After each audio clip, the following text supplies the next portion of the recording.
Cancer রোগীদের ক্ষেত্রে ডায়েটের ব্যাপারে কিছু গুরুত্বপূর্ণ আলোচনা করা দরকার। তার কারণ ডায়েট নিয়ে বিভিন্ন ধরনের ভুল ধারণা মানুষের মনে রয়েছে। এই ধারণাগুলো দূর হওয়া দরকার এবং সঠিক ডায়েট কি সেটা জানা দরকার। মনে রাখবেন ক্যান্সার রোগীদের ক্ষেত্রে খাওয়া-দাওয়ার ব্যাপারটা খুবই গুরুত্বপূর্ণ এবং আমার মতে হয়তো সবচেয়ে গুরুত্বপূর্ণ। তার কারণ হলো ক্যান্সার রোগটা as such নিজেই খিদে কমিয়ে দেয়। মানে appetite কমিয়ে দেয় যেটাকে আমরা ক্যান্সার অ্যানোরেক্সিয়া বলি। খিদে পায় না। ক্যান্সারের জন্য বিভিন্ন সময় খাওয়ার টেস্ট অল্টার হতে পারে। মানে নরমাল মানুষ যে খাবারটা যে স্বাদটা পাচ্ছেন ক্যান্সার রোগী সেটা নাও পেতে পারেন। এবং সেটা ধরুন কারো মুখের ক্যান্সার হয়েছে, জিভের ক্যান্সার হয়েছে। তার ক্ষেত্রে এগুলো খুবই মানে পার্টিনেন্ট। এছাড়াও অনেক ক্ষেত্রে ক্যান্সার রোগীদের খাবার খেতে কষ্ট হয়। যেমন ধরুন খাদ্যনালীর ক্যান্সার, মুখের গলার ক্যান্সার, এসব ক্ষেত্রে খাবার খেতে বিভিন্ন সময় কষ্ট হয়। এছাড়াও ইন জেনারেল একটা খাবার খেলেও মেটাবলিজমের পার্থক্যের জন্য সে খাবারের পুষ্টিগুণটা খুব সহজে শরীরে প্রবেশ করে না বা অনেক সময় সেগুলো অ্যাবজর্পশন মানে ধরুন খাবার হয়তো খাচ্ছেন কিন্তু সেগুলো সঠিকভাবে অ্যাবজর্ব হচ্ছে না। এগুলি বিভিন্ন জিআই ম্যালিগন্যান্সির ক্ষেত্রে হয় এবং শরীরে বিভিন্ন ধরনের রাসায়নিক পরিবর্তনের ফলেও এই সমস্যাগুলো হতে পারে। এবার খাবারের কয়েকটা পার্টস রয়েছে যেমন ধরুন একটা তো হলো ক্যালোরি মানে যেটা আমাদের শক্তি দেয়। আর রয়েছে মাইক্রোনিউট্রিয়েন্টস যেগুলি আমাদের শরীর চালানোর জন্য অত্যন্ত জরুরি। এবং ক্যান্সারের জন্য এইগুলির কিন্তু খুব গন্ডগোল হয়ে যেতে পারে। কেননা শরীরের যে অঙ্গে ক্যান্সার হয়েছে সেই অংশটা যদি সঠিকভাবে কাজ না করে তাহলে এইগুলির অ্যাবজর্পশন, মাইক্রোনিউট্রিয়েন্টস এর অ্যাবজর্পশন বা এক্সক্রিশন বা শরীর থেকে হয়তো অ্যাবজর্ব হচ্ছে কিন্তু বেশি প্রচুর পরিমাণে শরীর থেকে বেরিয়ে যাচ্ছে।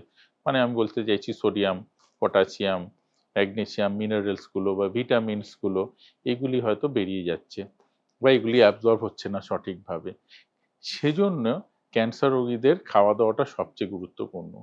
আমার ক্লিনিকে রোগী যখন আসেন আমি কিন্তু সবাইকেই আগে ১ম এ নিউট্রিশনাল অ্যাসেসমেন্টটা করি এবং জিজ্ঞেস করি যে, "আচ্ছা আপনি কি, কি খাচ্ছেন এখন? কি, কি খেতে পাচ্ছেন?" তো উনি বলবেন যে, "আমি এটা খাচ্ছি।" সেখানে অ্যাসেস করে নেওয়া দরকার যে খাবারটা সঠিক আছে কিনা। এক্ষেত্রে সবার আগে কি খাবেন, কি খাবেন না বলার আগে, সবার আগে একটা জিনিস ক্লিয়ার করে দিই যে ভুল ধারণা বা মিথটা প্রায় লাস্ট 1 ডেকেড মানে লাস্ট প্রায় ১০ বছর না হলেও বেশ অনেক বছর ধরে শুনে আসছি। সেটা কেন, কি, কেন এই জিনিসটা প্রচার করা হয়েছে, কে প্রচার করেছে, কি উদ্দেশ্যে প্রচার করেছে আমি জানি না। সেটা হলো এগুলি বিভিন্ন সোশ্যাল মিডিয়ায় এসেছে। সেটা হলো যে চিনি খেলে নাকি ক্যান্সার কোষ বাড়ে এবং চিনি না খেলে নাকি ক্যান্সার কোষ সুগার না পেয়ে মারা যাবে, গ্লুকোজ না পেয়ে মারা যাবে। এর মতো বাজে কথা এবং এর মতো একটা অবৈজ্ঞানিক কথা এবং আদ্যোপান্ত মিথ্যা একটা প্রচার, এটা করার পেছনে কার কি উদ্দেশ্য এটা ঠিক আমার জানা নেই। আমি আজ অব্দি বুঝতে পারলাম না। কেননা আমার প্রচুর রোগী আসেন যারা চিনি খাওয়া, মিষ্টি খাওয়া সম্পূর্ণ বন্ধ করে দিয়েছেন। তাদের ডায়াবেটিস নেই এবং একেই তাদের মুখের স্বাদ অল্টারড হয়ে গিয়েছে। মানে সঠিক স্বাদ পাচ্ছেন না। তার মধ্যে তাদের চিনি ছাড়া খাবার দেওয়া হচ্ছে, তাদের নিউট্রিশন আরো খারাপ হয়ে যাচ্ছে।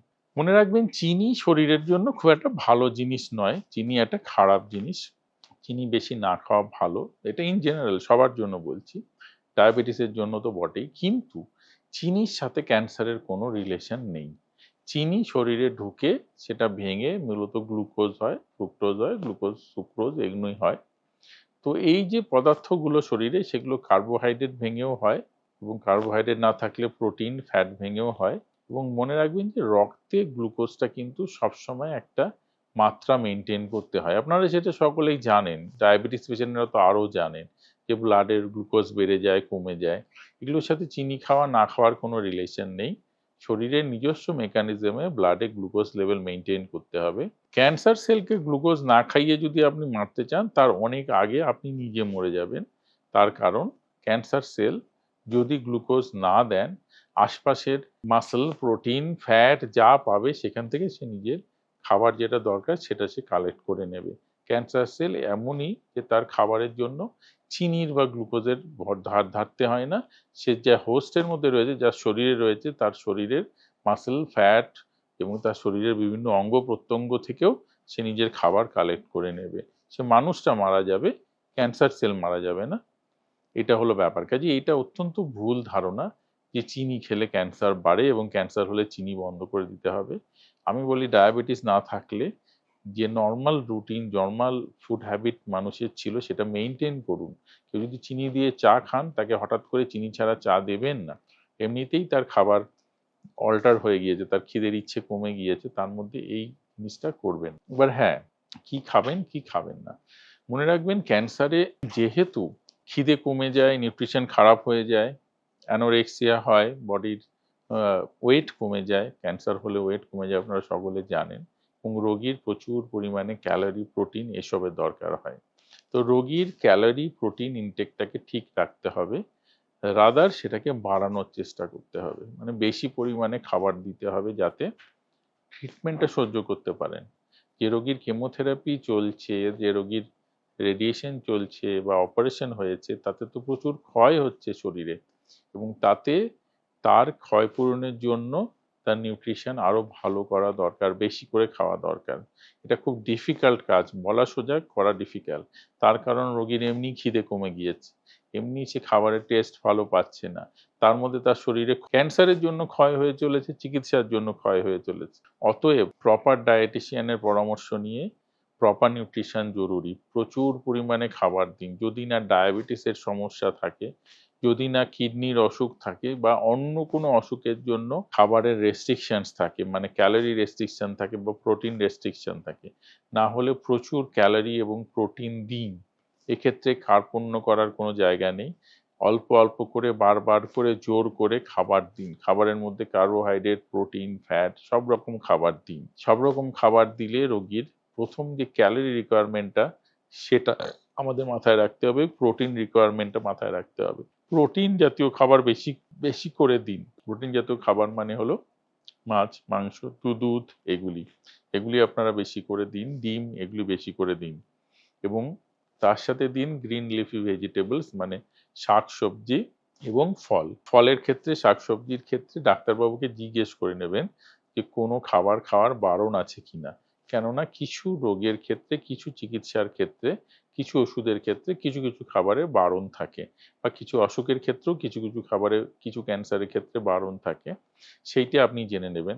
যেমন ধরুন কোনো রোগীর যদি মুখের রেডিয়েশন চলে, তাহলে তার লেবু খাওয়া একটু বারণ থাকে, কেননা সেটা মুখে তার ধরতে পারে বা জ্বালা হতে পারে। আবার কিছু কিছু ইমিউনোথেরাপি, কেমোথেরাপির ক্ষেত্রে গ্রেপ, আঙ্গুর বা এই জাতীয় ফল কিছু খাওয়ার বারণ থাকে। সেগুলি আপনি ডাক্তারবাবুকে জিজ্ঞেস করে নিন। তাছাড়া গ্রিন লিফি ভেজিটেবলস, ফ্রুটস এবং প্রচুর পরিমাণে প্রোটিন এবং ক্যালোরি নিউট্রিশন দিন। মনে রাখবেন যে খাবারটা আমরা খাচ্ছি সেই নরমাল ডায়েট, মানে বাড়ির যে ডায়েটটা, যে খাবার আমরা বাড়িতে বানানো হয়, সেই ডায়েটটাই কিন্তু মেইন ডায়েট, এবং সেটা থেকেই ক্যালোরি, প্রোটিন এবং মাইক্রোনিউট্রিয়েন্টস এর যে চাহিদা সেটা পূরণ করতে হবে। বাইরের খাবার এভয়েড করা যায়। ক্যান্সার রোগীদের বাইরের খাবার দেওয়া উচিত নয়, তার কারণ তাতে তার নানা ধরনের ইনফেকশন হওয়ার চান্স থাকে। বাড়ির খাবার দিতে হবে।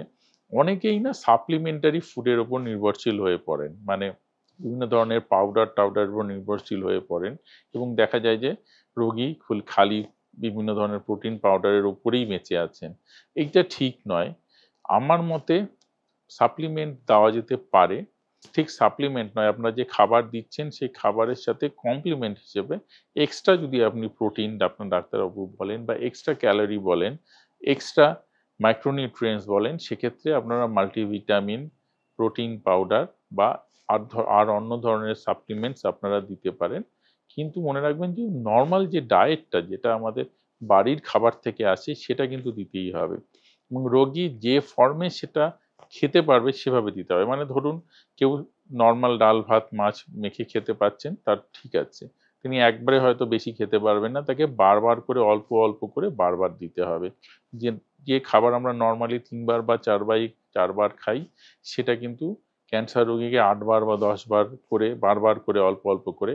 আমি বলে রাখি যে একটা টাইম টেবল তৈরি করুন সকাল ৮টা থেকে রাত ৮টা অবধি, এবং সেই টাইম টেবিলে লিখে রাখুন কটার সময় আমি কি দেব খাবার। সেই খাবারটা সেই টাইমে অল্প অল্প, বেশি দেবেন না এবং সেটা আধ ঘন্টার গ্যাপে হতে পারে, ১ ঘন্টার গ্যাপে হতে পারে। রোগী একবারে বেশি খেতে পারবে না। সেক্ষেত্রে তাকে অল্প অল্প করে বারবার দিতে হবে। এই জিনিসটা একটা খুব গুরুত্বপূর্ণ। অনেক ক্ষেত্রেই একসাথে বেশি খেতে গেলে বমি, বমি ভাব আসতে পারে বা খাবার হজম না হতে পারে, ব্লোটিং হতে পারে। এ ধরনের সমস্যাগুলি হয়। রোগীর গিলতে কষ্ট হতে পারে এবং একটুক্ষণ খাওয়ার পরেই খিদেটা চলে যায়। যেটা ক্যান্সারের অ্যানোরেক্সিয়া বলি আমরা। খেতে ইচ্ছে করে না, একটু খাবার খাওয়ার পরেই খিদে চলে যায়। তাই বারবার অল্প, অল্প করে খাওয়ানোটা অত্যন্ত জরুরি এবং এর সাথে আপনি বিভিন্ন সাপ্লিমেন্ট দিতে পারেন এবং ফর্মটা জরুরি। রোগী যদি গিলতে কষ্ট হয় তাকে সফট খাবার দিন বা লিকুইড খাবার বেশি করে দিন। লিকুইড খাবার গেলাটা অনেক ক্ষেত্রে সহজ হয়। আমি যেজন্যে বলি যে ডাল, ভাত, সমস্ত তরকারি, তরি-তরকারি, মাছ, মাংস সমস্ত কিছু প্রেসারে ভালো করে ফুটিয়ে যদি রোগীর গেলার সমস্যা থাকে, যার মুখের গলার ক্যান্সার বা খাদ্যনালীর ক্যান্সার হয়েছে, সেটা মিক্সিতে ব্লেন্ড করে স্যুপের মতো করে কাপে করে মেজার করে সেটা বারবার করে দিন। একবারে বেশি খেতে পারবেন না। একবারে অল্প একটু কাপ হয়তো একটু খেলেন। আবার ০.৫ ঘন্টা পরে আবার ১ কাপ খেলেন। আবার ০.৫ ঘন্টা পরে আবার ১ কাপ খেলেন। এমনিভাবে নিউট্রিশন মেইনটেইন করার চেষ্টা করুন। ডায়াবেটিস না থাকলে, কিডনির অসুখ না থাকলে বা অন্য কোনো ক্ষেত্রে যদি কোনো রেস্ট্রিকশন না থাকে, তাহলে চেষ্টা করবেন যতটা পারা যায় ক্যালোরি, প্রোটিন এবং মাইক্রোনিউট্রিয়েন্টস দিন। খাবার বেশি করে দিন এবং এই সঠিক নিউট্রিশনাল কাউন্সেলিং করে আমি সত্যি বলছি, আমার কিছু রোগী কিন্তু আছেন যারা বাড়িতে খুব স্ট্রিক্টলি আমার অ্যাডভাইস সেটা ফলো করেন এবং রোগীর পরিজনরা খুব স্ট্রিক্টলি খাবার-দাবারের ব্যাপারটা দেখেন। সেটা অনেক ক্ষেত্রে দেখেছি যে ক্যান্সার চিকিৎসার পরে ওজন কমে যাওয়ার বদলে ওজন অনেকের বেড়েও যায়। সাধারণত কমে যায় মানুষের, কিন্তু অনেকের বেড়েও যেতে পারে। আমি আমার রোগীদের চাই যাদের প্রপার নিউট্রিশন হোক। খাবার যদি সঠিক না হয়, শরীরে জোর যদি না হয়, তাহলে রেডিওথেরাপি, কেমোথেরাপি, অপারেশন বা অন্যান্য চিকিৎসা, সব চিকিৎসা নেওয়াই কষ্টকর হয়ে পড়ে এবং রোগীর ইনফেকশন হওয়ার চান্স বেশি থাকে, ইমিউনিটি কমে যায়, কমপ্লিকেশনস হওয়ার চান্স বেশি থাকে। মাইক্রোনিউট্রিয়েন্টস ইমব্যালেন্স মানে সোডিয়াম, পটাশিয়াম কমে গিয়ে ভিটামিনের ডেফিসিয়েন্সির জন্য, অ্যানিমিয়ার জন্য রোগীর চিকিৎসা বিঘ্নিত হতে পারে, ব্রেক হতে পারে। আপনারা জানেন ক্যান্সার চিকিৎসাটা সঠিক সময়ের মধ্যে সম্পূর্ণ করা জরুরি। সেক্ষেত্রে ব্রেক হতে পারে। অযথা হাসপাতালে ভর্তি করার প্রয়োজন হতে পারে এবং কিছু ক্ষেত্রে সিরিয়াসও হতে পারে। কাজেই খাওয়া-দাওয়ার ব্যাপারটা শুরু থেকে খেয়াল রাখুন। নরমাল খাবার যার যেটা ডায়েট, বাঙালির ডায়েট যেটা সেটা রোগী যে খাবারে অভ্যস্ত সেই খাবারটাই দেওয়ার চেষ্টা করুন। বেশি করে দেওয়ার চেষ্টা করুন। বাইরের খাবার এভয়েড করবেন না এবং চেষ্টা করবেন protein, carbohydrate, fat, micronutrients, green vegetables, leafy vegetables, fruits এবং প্রোটিন মাছ, মাংস।